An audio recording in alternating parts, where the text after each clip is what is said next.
SAS Rogue Heroes fell well under the radar in 2022, and maybe it's just a case of a show being targeted towards a specific audience, in this case the BBC, and never quite breaching that market. But still, not enough people know about this show. So ladies and gentlemen, my distinguished friends, it's my honor and I feel my duty to let you in on a little secret. This show is worth the watch. Rogue Heroes is so incredibly well made and is a wild experience from beginning to end. Currently with only one season out and the second in development, it's a quick binge and you'll soon see what you were missing out on. So what is it about this show? What is it that got me hooked? Well, you see, while I never saw a single trailer or piece of marketing, the thing which first drew me into the show was instead a brief headline naming it the worthy successor to Peaky Blinders and the next thing from showrunner Stephen Knight. And from the daring and morally ambiguous characters which propel charisma, you can tell that this has the signature style and approach to character that we've come to know from Knight's work. These characters are just so damn magnetic. Rogue Heroes follows the creation of the British Army's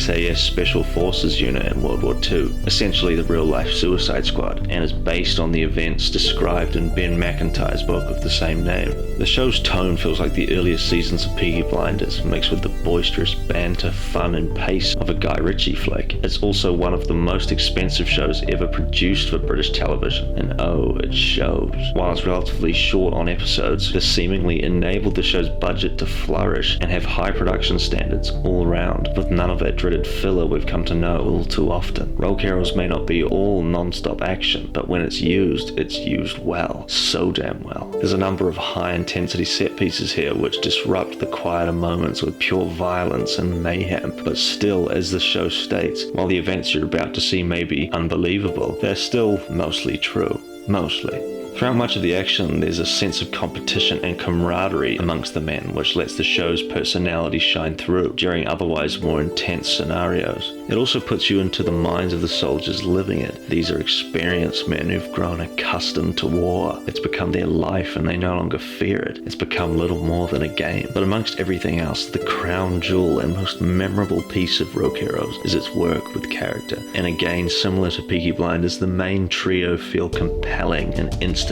iconic. Paddy Mayne, played here by Jack O'Connell, was a key pillar in making the SAS what it is, and he soon became one of the British Army's most highly decorated soldiers. He's portrayed in the series as an uncontrollable force of nature, unable to be tamed by rank or reward. He's constantly at odds with his equals and is a truly complicated and tortured soul. While he's always well-intentioned, his brilliance as a soldier comes packaged under his coarse, careless, and wild exterior. Captain David Sterling, played by Connor Swindles, is the lead founder and idea man behind the SAS. While he's portrayed as being emboldened by the name and wealth of his family, it's his desire and determination to make a success out of the suicide mission he finds himself on that makes his actions so commendable. Sterling is the centerpiece here and acts as the leader of the SAS, all while being so charming and, yes, of course, thoroughly British. Jock Lewis, played by Alfie Allen from Game of Thrones fame, rounds out the trio as the lead training officer and co-founder of the SAS. He's by far the most behaved and well-mannered of the lot. While he may be the most normal and therefore more boring, he still brings a lot of weight and helps ground the other personalities around him. I'm fully expecting the brilliant performances here from each of Rogue Heroes' leading men to result in them being cast in just about everything. Connor Swindles already has a lot to show, having just landed a much sought-after role in the new Barbie movie.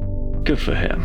When this first season ended, I just couldn't help but look for more, and with season 2 greenlit, now would be a great time to catch up. SAS Rogue Heroes is worth the watch. It's a daring and woefully overlooked masterclass of a series that deserves attention, and specifically yours.